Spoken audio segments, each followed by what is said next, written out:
Bienvenidos a Es Real, este programa en el que hemos podido experimentar a Dios.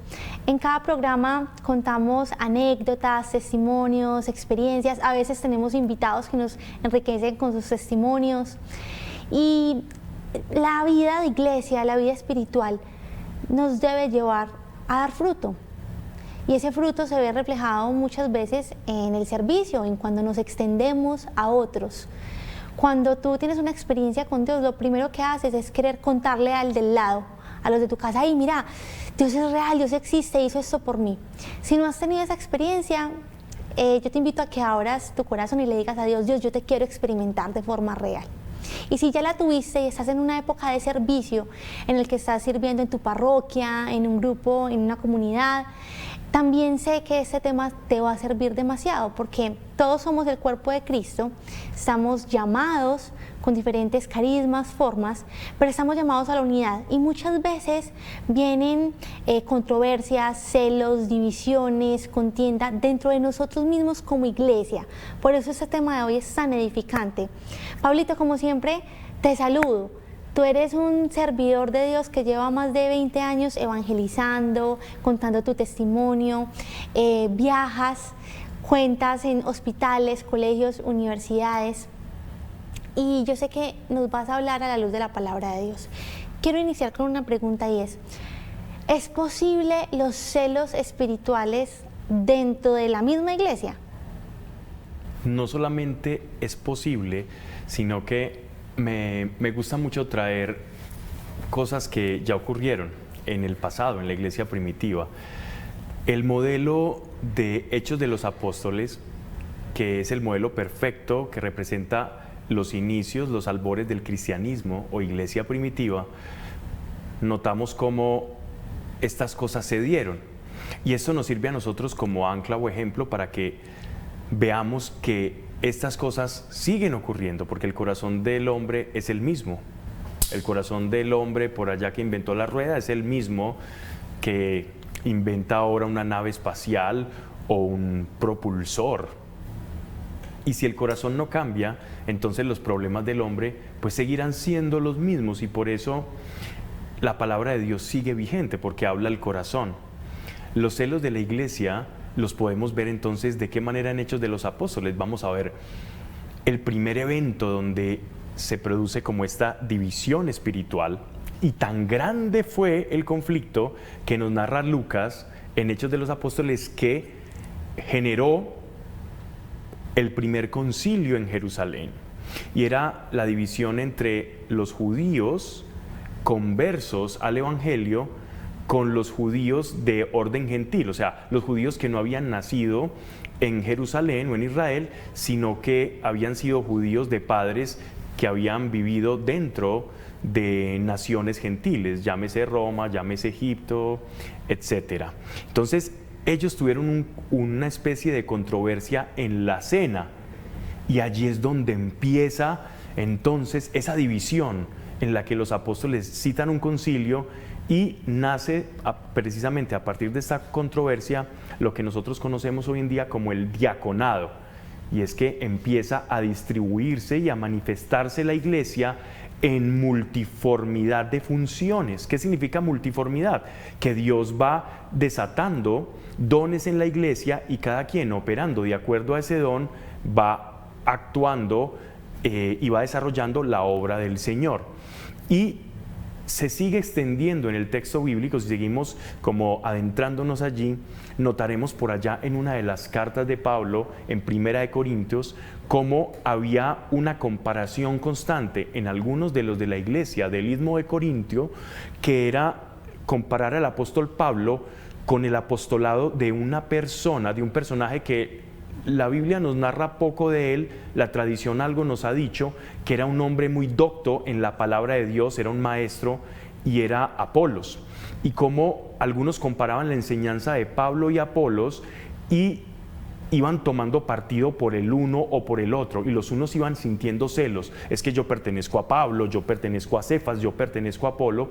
Y esto lleva a que el apóstol Pablo, inspirado por el Espíritu Santo, comience a hacer una amonestación a la iglesia de Corintio, precisamente porque se estaban suscitando celos, porque en realidad no le pertenecemos a uno o al otro, sino a Cristo.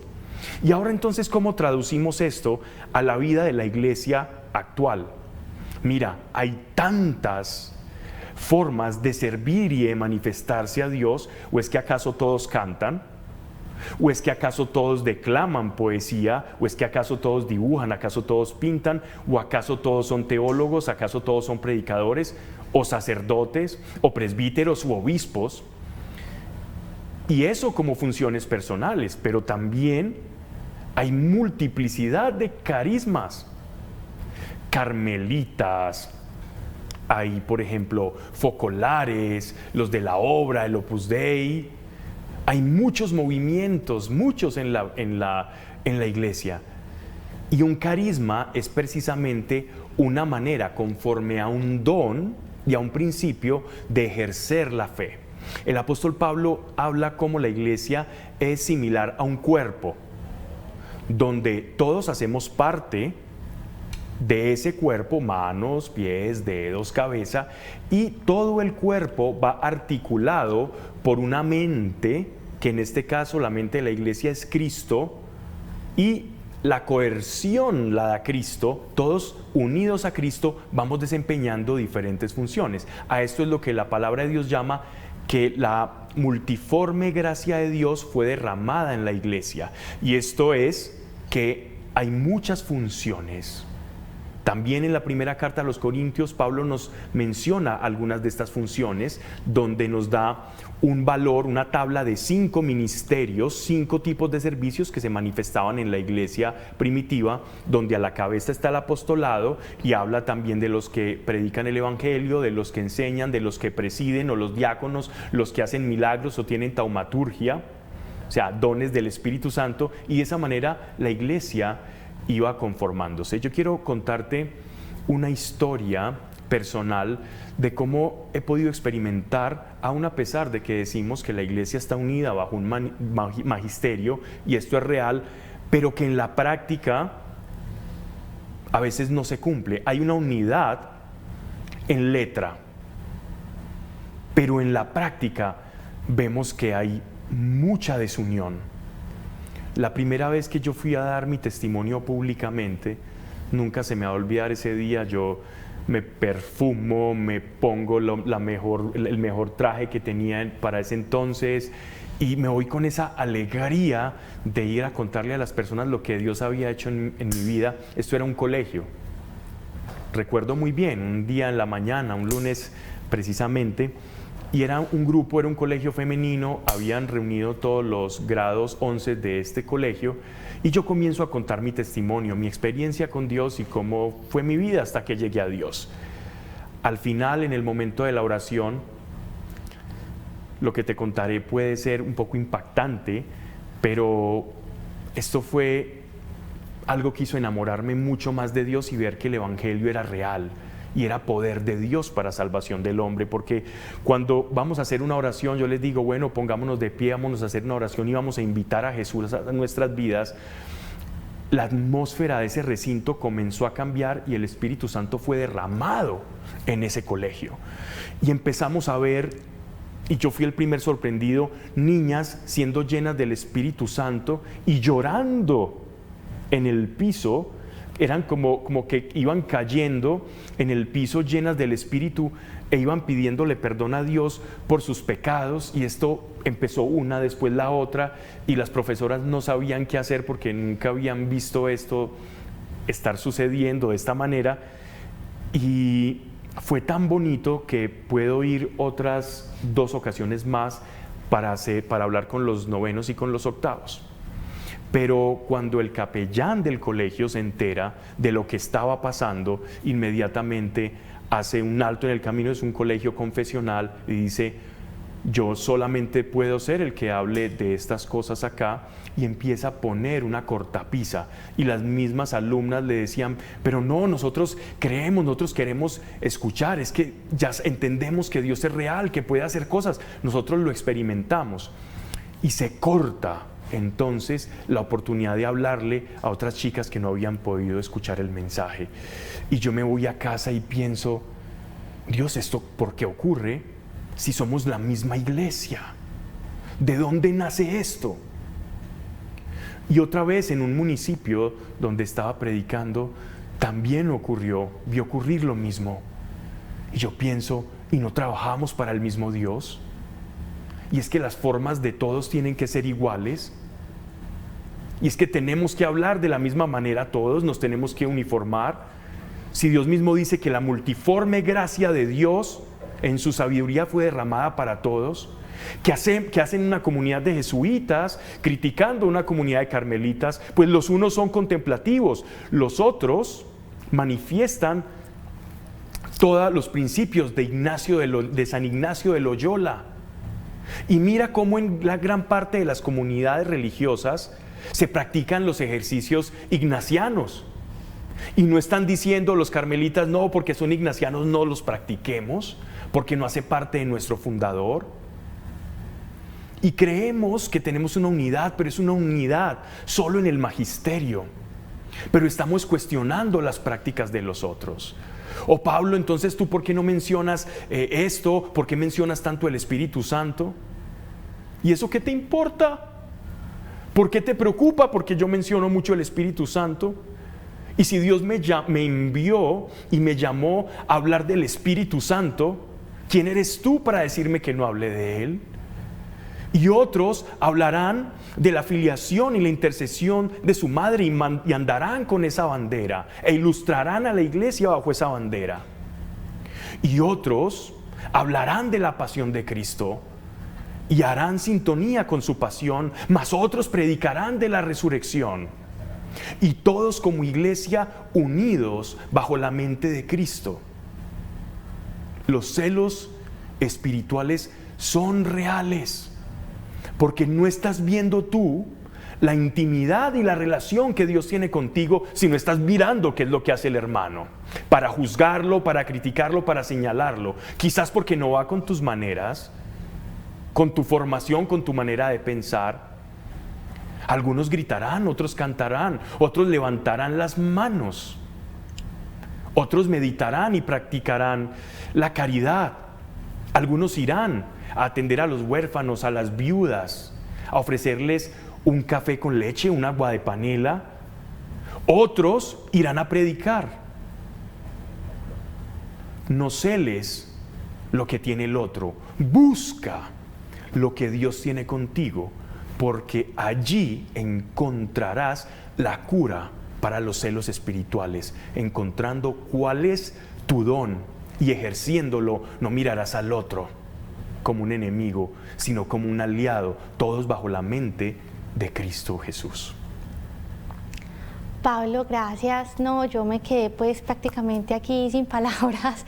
Gracias por tu exposición, porque es que lo que dices es tan cierto. Se da en todas las, no solo comunidades, también incluso dentro de las mismas jerarquías, dentro de la iglesia. Y si entendemos que nosotros somos el cuerpo de Cristo, que Él es la cabeza, que Él es nuestro líder, nosotros vamos a velar por los intereses de Cristo.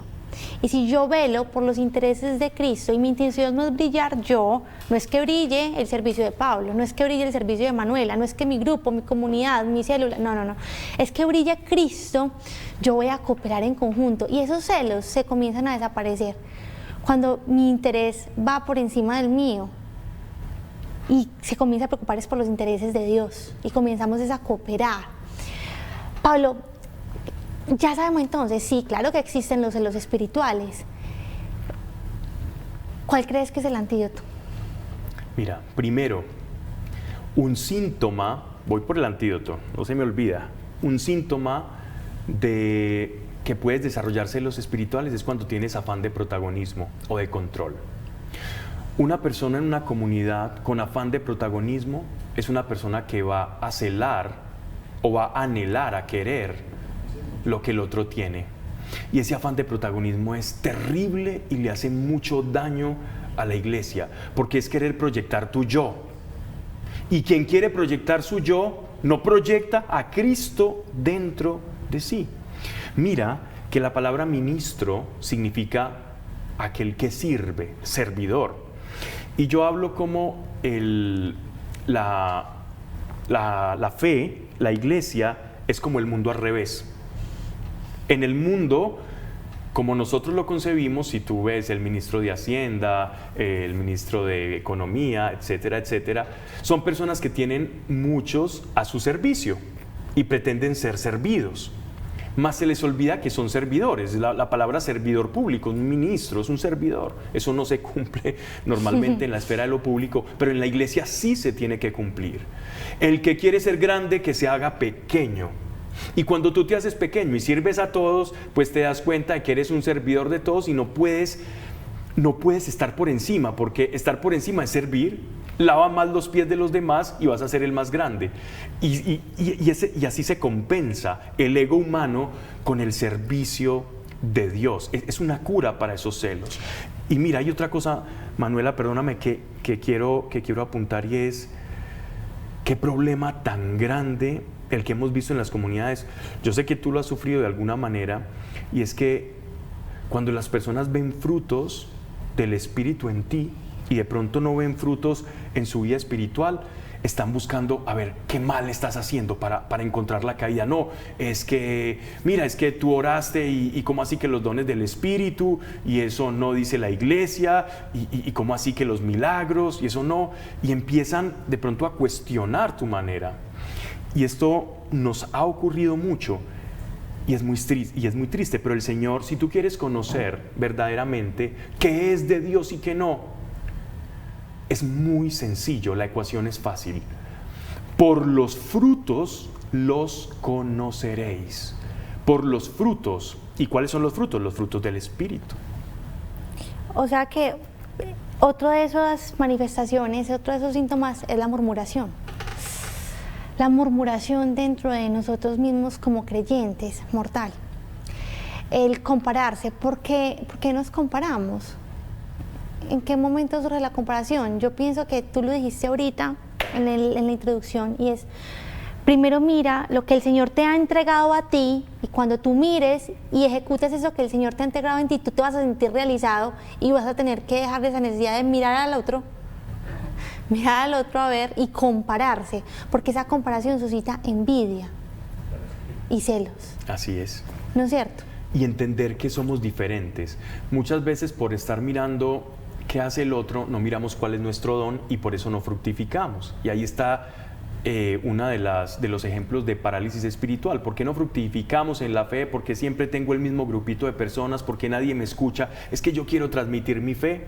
Pregúntate cómo estás viviendo en esa parte, no solo de la murmuración, sino mirando el don del otro y no mirando tu propio don. Y como no conoces tu don, pues no lo vas a ejercer y no vas a fructificar. Es necesario que entendamos cuál es nuestro papel dentro de la iglesia para poder dar fruto y no compararnos. Mira, imagínate tú un carmelita diciendo que su oración contemplativa, o un benedictino con la regla monástica de San Benito, diciendo, es que mi forma de acercarme a Dios es superior que la tuya, que es más activa. Es que tú crees que darle a los pobres es superior, y yo creo que la contemplación es superior, y eso es súper delicado, porque no hay una forma superior dentro de los carismas de Dios para acercarse a Dios. La única forma superior es que tú uses la que Dios te dio. Esa es la superior. Cuando tú eres tú mismo, eres genuino en la fe y encuentras tu don, esa es la forma superior de acercarte a Dios. No hay otra. No es la del vecino, es la tuya. Por eso es una tarea muy ardua aquellos que se dedican a encontrar vocaciones espirituales, porque ellos tienen que ayudar a identificar a la iglesia cuál es su don, dónde, en qué lugar van a encajar, porque de lo contrario es muy posible que sean tentados al celo espiritual, mirando afuera lo que adentro no tiene. ¿Sabes qué? En qué se completa todo esto, que Dios es real y nos ha creado a todos de forma única. Y en medio de nuestra forma única de haber sido creados, de ser, de manifestarnos, Él se manifiesta también en medio de la diferencia. Yo he escuchado algún día a un sacerdote y él decía, yo veía, por ejemplo, a los carismáticos, los veía como un zancudo. O sea, era un zancudo. Sí. Entonces llegaba la Eucaristía y ¿cuál granito de mostaza? Por favor, vámonos al latín. Pues vámonos a una Eucaristía más solemne. Más sobria, ¿no? Más sobria. Y este sacerdote cuenta, hasta que me ha tomado el Espíritu de Dios con sus carismas, y no soy carismático, pero los amo y los respeto porque entiendo que hacemos parte del mismo Cristo. Yo creo que esa es la idea concluyente, porque Dios es real y se manifiesta en cada uno de nosotros. Así que no trates de imitar a nadie, más bien trata, ni mucho menos murmurar, criticar o caracterizar a alguien incluso de forma despectiva, sabiendo que es tu propio hermano. Y cuando lo haces, lo estás haciendo incluso con el mismo Dios, porque ese Dios fue el que encomendó a ese alguien, o sea, estás criticando a Dios. En realidad, ocúpate de lo que Él te ha entregado a ti, y como tú lo decías ahora, ahí has de dar suficiente fruto, y ahí vas a ver la realidad y lo palpable que es Dios en medio de los carismas que Él te ha dado. 30 segunditos, Pablo, para que hagamos una oración por nuestra iglesia, por nosotros como cuerpo de Cristo.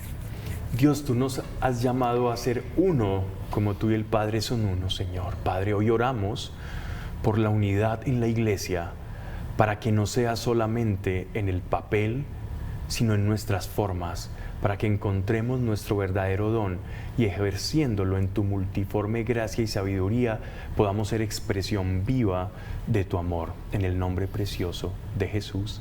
Amén. Amén. Gracias. Los esperamos en un próximo programa de Real. Como siempre, gracias por acompañarnos. Un caluroso abrazo para todos ustedes.